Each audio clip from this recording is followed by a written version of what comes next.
զանգվածային լրատվության միջոցների հարգելի գործընկերներ, 2026 թվականի հունիսի 7-ին տեղի ունեցան ազգային ժողովի հերթական ընտրություններ եւ ընտրությունների արդյունքում հաղթել է քաղաքացիական պայմանագիր կուսակցությունը, որը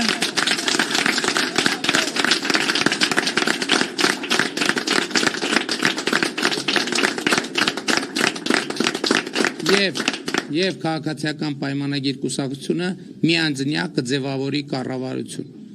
Շնորհակալություն եմ հայտնում Հայաստանի Հանրապետության բոլոր քաղաքացիներին, ովքեր նախ մասնակցեցին ընտրություններին եւ իրենց ազատ կամ արտահայտմամբ քվեարկեցին, եւ ուզում եմ ընդգծել, որ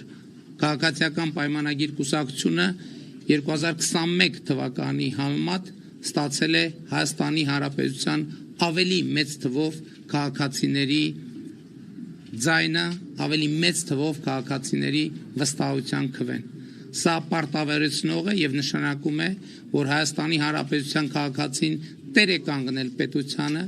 տեր է կանգնել անկախությանը, տեր է կանգնել ապագային, տեր է կանգնել խաղաղությանը։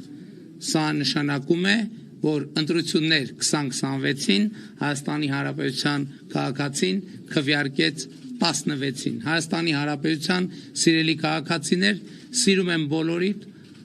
հպարտանում եմ բոլորովդ եւ խոնարհվում եմ բոլորիդ առաջ։ Փառք նահատակներին եւ կեցցե Հայաստանի Հանրապետությունը։ Նիկոլ Վարչապետ, Նիկոլ Վարչապետ, Նիկոլ Վարչապետ